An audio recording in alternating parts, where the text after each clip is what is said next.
I move to approve the minutes as presented. Mrs. Cole, the vote. Mr. Archibald? Yes. Mrs. Boots? Yes.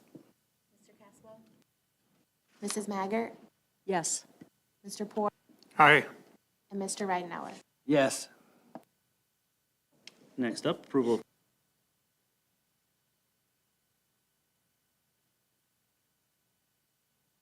We have a motion. I'll second. And the vote, please. Mr. Archibald? Yes. Mrs. Boots? Yes. Yes. Yes. Aye. And Mr. Ridenhour? Yes. Okay. Board, in your packet tonight, you do have it's a small list, fortunately, of resignations, appointments, and reassignments. And with that, I ask that you approve those considerations as presented. Do we have a motion? I make a motion that we approve the personnel considerations as stated. I'll second. And the vote, please. Yes. Mrs. Boots? Yes. Mr. Caswell? Yes. Mrs. Maggart? Yes. Mr. Poor? Aye. And Mr. Ridenhour? Yes. All right, thank you.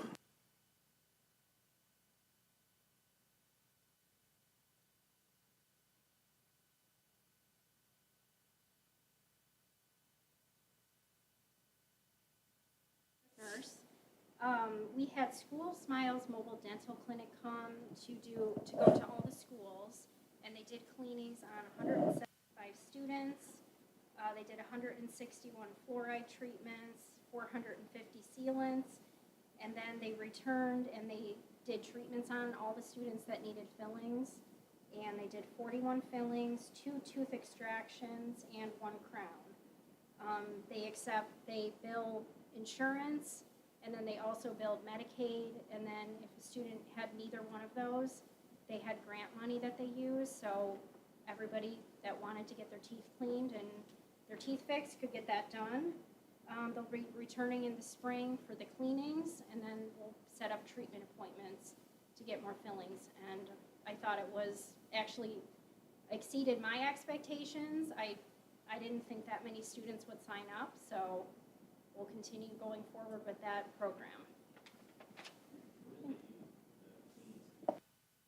In the gym, conference rooms, wherever they had a room available, it was just one dentist and one dental hygienist, and they did dental cleanings all day and just pulled the kids out of the class a couple at a time. The cleanings took about 5 to 10 minutes, and then fillings, maybe took like 15 to 20, but the kids all left with a smile, and I thought they all did great, so. They used the drill out of the shop for the crowns? Yeah. Okay. So, yep, that's my report. Oh. Stand back up there. You're not done yet. I have to give you huge kudos for her because she has really kind of grown this program. She told me, she goes, I do not like to talk. And I said, perfect. We're going to keep you up there for a little longer. But we had some kids, especially some of our kindergartners and first graders, who had to get a tooth pulled and get some of those crowns. And guess who sat in there with each one of those kids and held their hands and made sure that those kids were taken care of, and probably got some extra hugs at the end, was that lady right there. So our parents were very excited about that. They were totally very supportive of the things that we were doing to make sure that their kids were safe and healthy and had all the things. So I couldn't be more proud of our student nurse. She does a phenomenal job and we only have one, so she is all over the place during the course of the day. But to spend a couple of days like that to make sure that our kids had their dental needs taken care of, huge kudos to you. So we wanted to make sure I recognized you. So outstanding job. Thank you. You're welcome. Thank you very much. Yeah, Board, we do have a couple just updates. Some of these are kind of similar to what we saw in November, but I just wanted to go through some of these. High school athletic facilities, parking, and utility infrastructure improvements by our tennis court and our tennis court fence. If you've gone by there, they are working on their fencing. We have our shot put cage up, our new parking lot and associated site utilities, site concrete. That's all been completed for our phase one, so we're kind of into that phase two. Our anticipated, we're hoping to get it done by mid-August to have that high school pavilion or the high school locker room for completion. So it's moving quite along. Tennis court fencing is work in progress. The new shot put area is substantially complete. Our hammer cage is in the process to be completed by the end of the school year, 12/31. So a lot of those things are completed. Some of those things, when I say hammer cage, I know my athletic director over there is getting kind of excited, knows what we're talking about with shot put and discus. We will have all of those facilities up and ready to go for our track season, so we're pretty excited about doing some of those. We do have some tennis issues that we got to take care of. Some of our courts have some cracks in them, so those will get refurbished, and we'll hopefully get on those soon. New tennis court pavilion, if you've seen that, looks outstanding. It's that double layer where you can stand at the top and be able to see all 10 of our courts. That is substantially completed as well, with just a few minor details to be taken care of. That too will be done by the end of December, 1st of January. So we're excited about those. So anything that is spring sports related, we're trying to make sure that they are done here in a timely manner. The high school locker room, building structure's in place. Roofing is weather tight. That means they can start working kind of in sight. The brick progress has been a little bit slower just due to the temperature and the weather that we've kind of had out there. We're getting temporary heat inside, so start up to keep those interior temps, keep everything kind of regulated so everything kind of sits when you start dealing with the concrete and putting the flooring and some of those kinds of things. And the one that really looks nice, if you haven't had a chance to go take a look at it, will be our baseball and softball locker room. That structure is pretty well complete. We have all the windows in. They're just working on a few of the inside stuff. And again, we want that ready to go come March, April, when softball, baseball is in play. Remember to be able to have those locker rooms out there and have bathrooms available for baseball and softball. That will be kind of a huge thing. So everything is moving right along. And again, baseball, softball, look at some of our tennis by 3-1. So I'm kind of excited about that progress. So as long as the weather keeps staying pretty mild the way it is, we should be okay. My only one I would worry about would be the football locker room. They got to get that closed in and get things going with it. Any questions on construction update and kind of where we're sitting with that? All right, perfect. Thank you. Old. Yes, Board, I'm kind of pitching in for Dr. Penrod, and I am asking for a claims resolution. Because we do receive invoices through the end of the year, we're asking for permission to pay these invoices prior to board approval so that we can make our books as accurate as possible by December 31st. Any and all claims that we are paying with your authorization of this resolution will show up on a docket during January, so the board will be informed of those payments. So it's really kind of getting these 2 weeks of payments in prior to, because we don't have a board meeting until January. We want to make sure we're able to close those books and close the year out, but any of those claims that we do pay, we will bring back to you on January's docket for your approval. So I just need your approval tonight so that I can move forward and pay those claims through our resolution. All right, do we have a motion? I make a motion that we go ahead and accept the payment resolution. I second. And the vote, please. Mr. Archibald? Yes. Yes. Mrs. Boots? Yes. Mr. Caswell? Yes. Mrs. Maggart? Yes. Mr. Poor? Aye. And Mr. Ridenhour? Yes. All right, motion passes 7.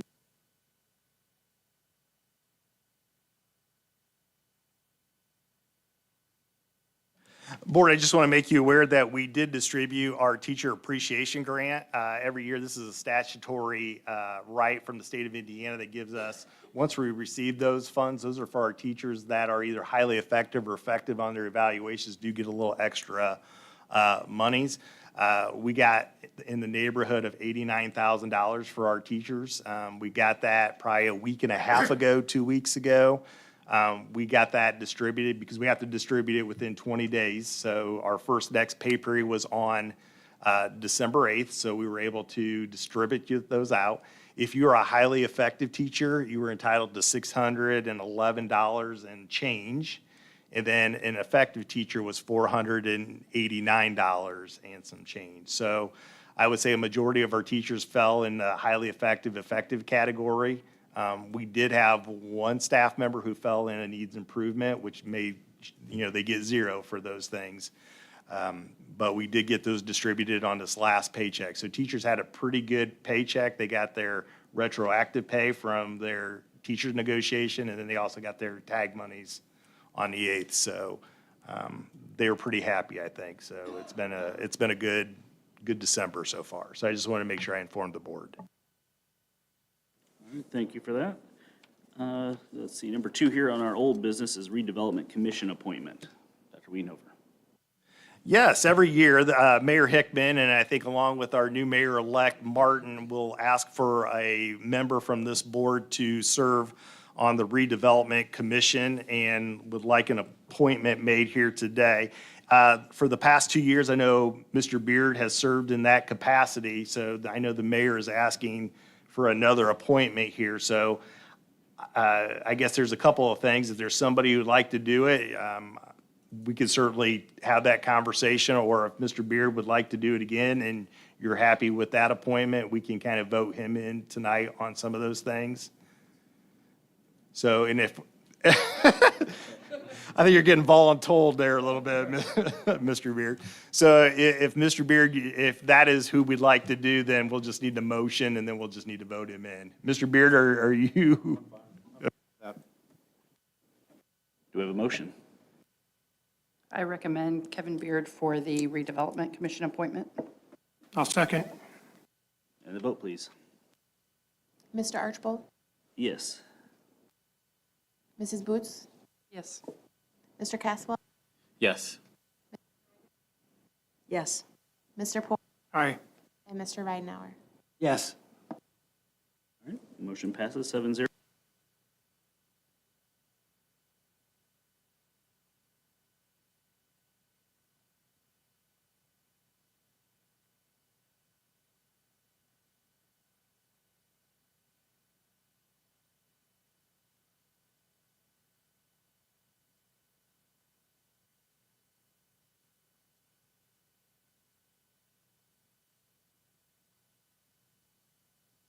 Again, if you have any questions, I'd be glad to try to answer them for you.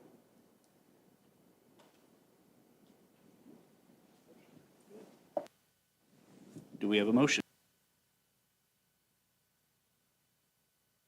I move that we approve the addendum to the parent-student technology acceptable use. I'll second that. And the vote, please. Mr. Archibald? Yes. Mr. Beard? Mrs. Boots? Yes. Mr. Caswell? Yes. Mrs. Maggart? Yes. Mr. Poor? Aye. And Mr. Ridenour? Yes. Next up, the COVID.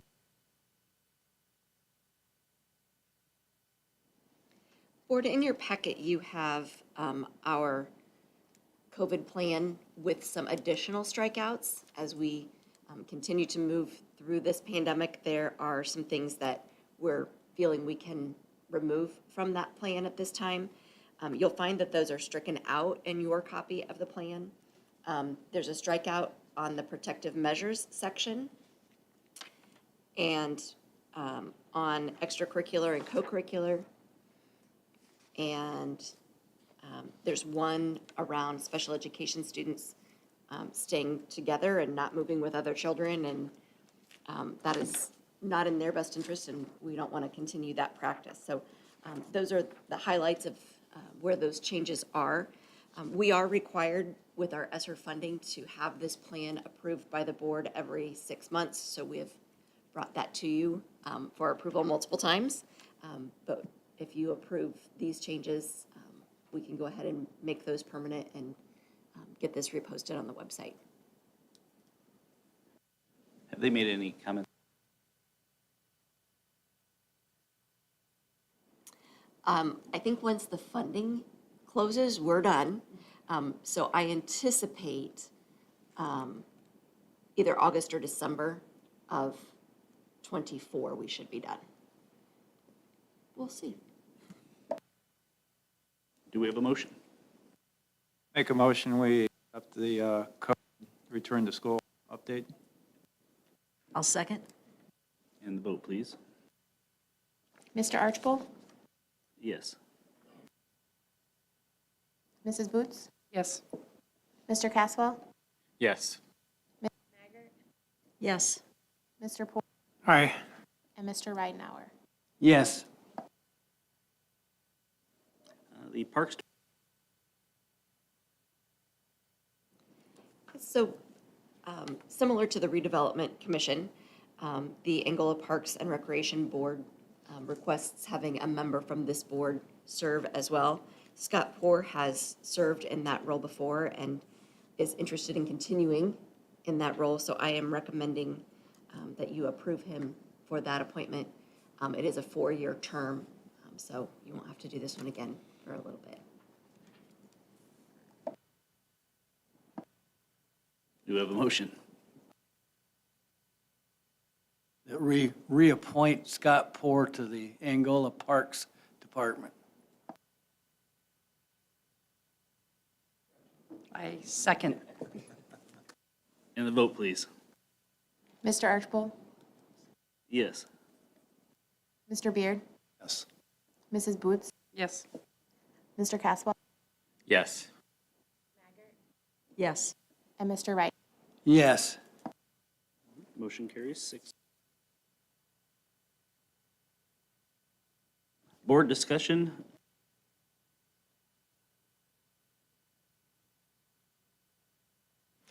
Board, every year around this time, we usually bring this calendar or this agenda item to you. One of the things that we like to do as a school corporation, it just helps keep our parents kind of engaged and kind of helps them plan out a little bit, is always having 3 years' worth of school calendars out there. It's great for planning. I've heard back from parents and teachers that they like this. They can plan vacations. They can look at when graduation is going to be and so forth. So this is our calendar proposal to you for the year 26 through 27. Notice we kind of break it down August through December, so there's semester 1, and then January through May is semester 2. This calendar was really, it's been a labor of love from the standpoint that teachers have really driven this calendar, and it's a little different than kind of what we've put out there or have kind of proposed. I use this and I give a lot of credit to Dr. Relu because she says this all the time. Your school calendar is really driven by where Christmas falls on your calendar because it just comes all over the place. One of the things that we always have to kind of look at is we have to get 90 days, and 90 days in, you got to get 180 days, and sometimes that's always hard. One of the things that the teachers were very adamant and that we really look hard and really give due consideration is they really wanted a 5-day fall break. Historically, we have done 3 and kind of stayed at 3. Their feelings is come October, kids need a break. They're ready for a break, and 3 days just isn't long enough just to kind of get away. So in order to really get a good break in there, they were really advocating for having 5 days. Same way, looking kind of back at where Christmas falls, it's a Friday, Christmas Eve is on a Thursday. We looked at ending school maybe on the 22nd. Teachers felt that they would rather just have that whole week be done, so it's a good 2 weeks off, and then their last school day would be with kids the 18th. So finals would be December 16th, 17th, and 18th, and those kinds of things. We are still planning to apply for those flex days where we get 3 free days where we can get them out for e-learning to be able to do some professional development. So we have planned those in there like we would anticipate getting those days. Now, with adding a full week for fall break and then bringing up 2 additional days, that means it's an earlier start. So what we would propose then to you is teachers would start back on August 3rd and the 4th, and then kids come to 5th. That's early. What I will tell you, and this is what I told the teachers, this is heavily teacher-driven. So I am bringing it to you for discussion. So we put registration on the 29th, which that's where it would typically kind of fall anyways on that, but it would be an early start for our folks. If you added on those days back, we're really back to starting probably a week later. It'd be more of the 12th. We'd bring teachers back on the 10th and 11th and probably start on the 12th. But with the addition of having a full 5 days for a fall break, I got to find those days somewhere. So we're bringing it to you for a first read. You do not have to decide this tonight. It's just tonight is a good discussion. If you have thoughts or opinions on kind of where you like to see that, we do have 2 reads with this, so I'm happy to take any questions or Have the teachers ask voted your on this? questions. Have they voted on this themselves? We brought this to discussions, and we brought it to them a few different times. We have proposed several different schedules to them. Because it may not look so good on August 1st. I agree. Now, it looks really good in October when you're able to take those 5 days. We also kind of moved parent-teacher conferences around a little bit. I know they would like to have parent-teacher conferences in November. We kind of compromised and kind of kept it early October just because you got to intervene sooner versus later. I think with a high school kid, that if I'm coming and telling you your kid is failing in November, that doesn't give you very long to rectify the situation come December and semester. So this is in conjunction with the teachers. They really drove this calendar. We really looked hard at it and kind of worked at it. So this is kind of where it kind of looks. So first semester looks a little different. If you go down to second semester, it's still Martin Luther King Day, President's Day. Spring break's a little bit different. We move that, typically that is the 3rd week of March. We wanted to bring Good Friday into it and Easter, and then we gave them one additional day at spring break just because look where Memorial Day falls. It's so early this year. So we're trying to put some breaks in there where we possibly can for them. So it's a little different than what you're typically used to. But again, it is 3 years out. So, but we're just trying to get things up on the calendar so people can kind of spend, but.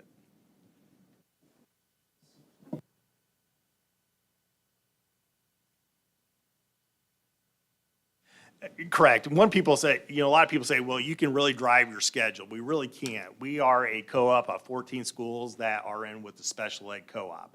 We all understand as superintendents of those 14 school districts that we have to start relatively close together because we share special ed services. I can't start 5 days after everybody else just because we have kids in their IEPs that have mandated minutes that they have to get in. We have to provide certain services. Same thing with impact and some of those things. We don't want our kids to kind of miss those opportunities. Now, again, we're 3 years out. What I will typically tell you is some of the other superintendents wait till MSD gets their calendar out and then they kind of fall suit. So we're kind of that first school corporation that really kind of runs through the wall with their calendar first, and they like to see kind of where we land and then kind of go with there. I can't help it if we're trailblazers. That's just the way that it is. But again, I commend the Teachers Association and teachers in general for giving us a good look at it and giving us their input, so we tried to adhere to that. So again, I know it's a little different, and yes, I struggle with 3, 4, and 5 of August as well, but I'm open to questions or any concerns that you may have, if you have any. How far out is Trine or the universities? Do we know theirs yet?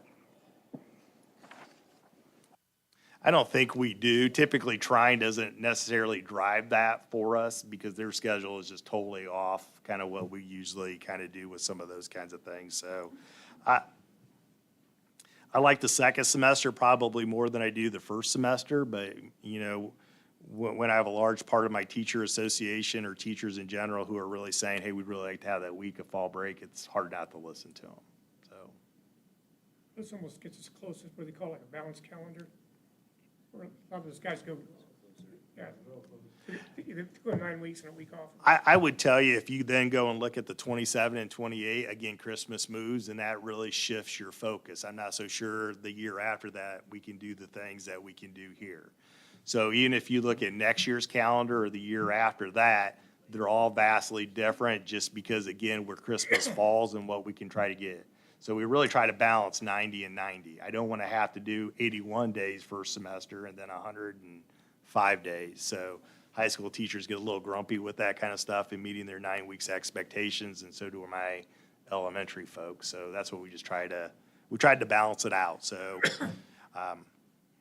I told the teachers that I would fight for them and I would bring it to you and have you take a look at it. Is this out on the website, so if parents look at it, are they gonna come back? If they do, we can say, okay, you're gonna have to talk to the teachers union, because is this out there for parents to see? We have not put it out there. This is bringing it to you first.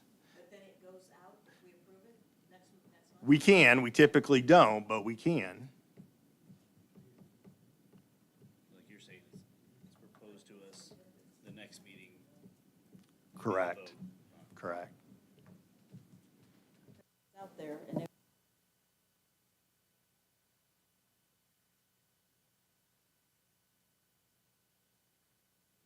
You know, this is from year one when I've been here doing this school calendar.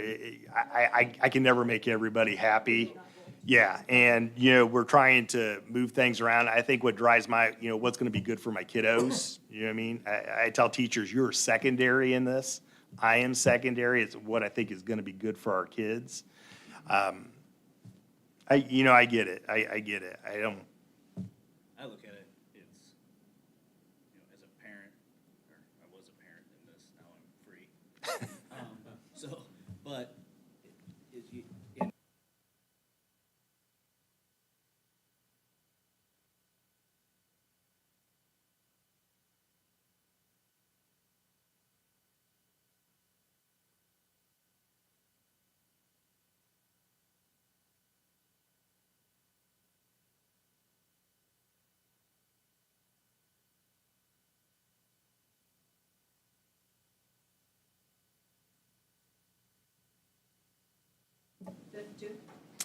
I think Impact starts, and I haven't seen their new schedule yet. Typically, we get ours out first and foremost. They do theirs year by year by year as they go through it. So I don't think they necessarily do a 3-year for us. What they typically like to do is look what everybody is start date, and then they kind of work their schedule kind of around where we're at. That's why I go to my superintendent colleagues and say, hey, we really got to start very similar because it's busing, it's transportation, it's using the limited resources that we have. So, you know, it just really comes down to where that start date is. If I have to guess, most school corporations may be around that 5th or that 12th. I think it's going to fall somewhere in there. Some of them may start on that. But there's a number of them that it wouldn't shock me if they're starting pretty close to where we're starting. Maybe later that week and saying, hey, we'll have teachers report 6th and 7th, something like that. And then they may start on the 10th. I don't know if 2 or 3 days really makes a difference one way in a schedule when it's starting that early. Any comments from fall coaches and the effect on practice and stuff like that, early start? I think Mr. Caswell has made a good observation. You know, the kids are already, that are in fall sports are already there. Your volleyball kids are already there. Your football kids are already there, cross country. So the kids are already at school. So for them, or for coaches, I don't know if it really kind of makes a difference. Well, the only issue there is that you can't go to 2-a-days once school starts. Yeah, so that's the only issue, would be 2-a-days. Well, You got to extend practice time. And, you know, there's a cutoff from the ISHA where, you know, it's pads and helmets, it's no pads and helmets, it's all of those kinds of things. I don't know, Mark. It's a great question, and I can follow up with Steve, but, you know, I think from his point of view, and I even talked to Mr. Weiner, who's a former athletic director, you know, whether you start on the 5th or we start on the 12th, I don't know if it really kind of impacts us, or, you know what I mean? So, yes, I'm kind of with you on that one, so. But I think it's just good discussion, and, you know, maybe we get that on the website for consideration. I just know when we've done that before, what. Yes, and teachers have been pretty good about talking with their parents and their administrators, and we took this to our administrators for their conversation and got their 2 cents on some of those kinds of things. So we've really worked this schedule. I give kudos to Mr. Wagner and Dr. Relu and Chantel. They've done a good job of kind of working those days and playing around with it in addition to having our discussions with teachers. So I think at least right now, I think it's one that you can mull it over and think about it, and we can have further discussion on it, and then we'd like to bring it back to you, for that next read. All right, sounds good. New business, we have new course approval. Dr. Relu. Yes, so board, we have one additional course request from the high school. We would like to add the college entrance preparation class. This would allow students who have the aspiration to attend college but don't have PSAT scores that indicate they are on track for that, to have a course concentrated where they would spend 9 weeks working with an English teacher specifically on the skills that their PSAT results show they need improvement in, and then they would flip and do 9 weeks with the math teacher, same approach instructionally, but really helping give those students with that aspiration a boost to make sure that when they take the SAT, they have those qualifying scores. So we would run this as a spring course for sophomores and a fall course for juniors. So it would be a year-long course, but they would be in separate semesters based on when they're going to be taking those tests. We would do this with existing staff, and Khan Academy links to PSAT results. So it really will provide an individualized program for every student based on what they need, and then the teachers are there to work with those students to make sure that they're getting that content. Do we have a motion?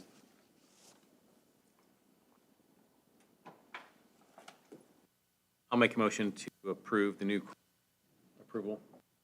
Second. And the vote, please? Mr. Archbold? Yes. Mr. Beard? Mrs. Booth? Yes. Mr. Caswell? Yes. Yes. Mr. Poor? Aye. And Mr. Ridenhour? Yes. The parent guidance grant.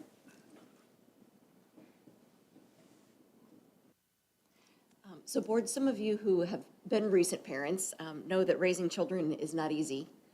And we have found an organization to partner with called parentguidance.org. If you go to our web page right now, at the very bottom, under the mental health area, there's a link to the parentguidance.org page. They offer a significant number of online courses that our parents can access for free. So whatever topic you might be facing with your child, you can go sit in your car while you're driving around and kind of get some advice on how to talk to your child about a range of things that our students are facing today. As we kind of look at what's happening in our community, we know there's a lot of need. And we know from talking with Northeastern Center and Bowen Center that they really don't have capacity to address all of the need. So we have approached the Steuben County Community Foundation to see if they would help in funding the addition of the parent coaching component and the live parent webinars that are also offered by Parent Guidance. That would allow every parent in the school system to have a one-on-one coach, weekly 30-minute kind of telehealth, mental health session where they can talk to somebody and get advice on whatever they're facing with their child. They also have 24-hour-a-day access through that app to be able to communicate back and forth with their coach. So, they might have said, let's try this, and they try it, and they're like, that didn't work, I need help.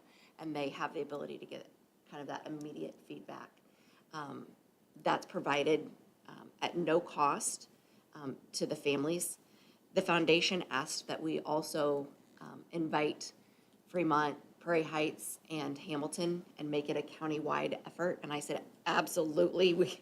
I'm sure all of the schools would be interested in doing that. JDAI also has a grant that allows them to fund preventive activities that would otherwise perhaps lead children to get involved in the juvenile justice system. And this is something that I've talked to Kathy Armstrong about, and she's interested in, will be attending a meeting next week with us to talk more about this, but JDAI would be a partner in this, hopefully a funding partner in addition to the foundation. So I'm asking your permission to apply for a grant to pay for the parent coaching and the live webinars, in addition to the free piece that's already on our website. Thank you. Do we have a motion? I move that we accept the parent guidance grant or apply for it. I'll second that. And the vote, please. Mr. Archbold? Yes. Mr. Beard? Yes. Mrs. Boots? Mr. Caswell? Yes. Mrs. Maggart? Yes. Mr. Poor? Aye. And Mr. Ridenhour? Yes. Thank you. Next, we have the acceptance of funds, Sigma Phi Gamma sorority. Yeah, Board, in your packet and for your consideration is an acceptance of a donation from the Sigma Phi Gamma sorority brought through by Mrs. Boots. Is a donation of $500 to be used for our MSD students. So I'm bringing that to you for your consideration and for your approval. Do we have a motion to accept the funds? I make a motion that we go ahead and accept the funds from Sigma Phi Gamma sorority. And the vote, please. Mr. Archbold? Yes. Mr. Beard? Mrs. Boots? Yes. Mr. Caswell? Yes. Mrs. Maggart? Yes. Mr. Poor? Aye. And Mr. Ridenhour? Yes. Thank you, everyone. Future meetings. All meetings are conducted here in the McCutcheon Administration Boardroom at 6:30 unless otherwise noted. Our next meeting will be January 9th. It is a regular meeting and a reorganizational meeting. February 20th is a regular meeting, and March 19th is an irregular meeting. Superintendent's report. Board, just two really quick, short items. We had a pretty big week last week at the high school. Congratulations to Ken and Lynette Schneider. They are the parents of Holly Schneider. Holly was presented with the Lilly Scholarship last week at the high school. The high school did a great job. I think Ken had to miss an airplane, didn't know why he was missing it, and Travis and his team were able to get everybody around and get them at the high school and kind of surprise Holly with that scholarship. So just a reminder that Lilly Scholarship is a full ride to any Indiana institution. I know she's kind of hoping to get to Notre Dame and do the medical field and getting in those things. So two pretty shocked parents along with a pretty shocked student, but it was still pretty awesome. And Mr. Widener had the opportunity to get over there and kind of see that because we were at Pleasant Lake that day. So it was pretty cool to have that done. So we wish her parents congratulations, and we wish her the very best in her future endeavors. And then secondly, we do have winter school programs that are in full swing. So check out our website if you can get to one of those and see the little ones in their Christmas concerts. Fantastic. And even our choirs and our bands that are performing in full. Pretty outstanding time of the year. So we wish the board a great Christmas and a happy new year, and excited to see you again in January at our next meeting. All right, board member communication. Wish everybody a happy Merry Christmas and a safe New Year. It's definitely a quick first semester, so each year goes a little faster. All right, if there's no further discussions among the board, do we have a motion to adjourn the meeting? Make a motion, we adjourn the meeting? Second. And the vote, please. Mr. Archbold? Yes. Mr. Beard? Yes. Mr. Caswell? Yes. Mrs. Maggart? Yes. Mr. Poor? Aye. And Mr. Ridenhour? Yes.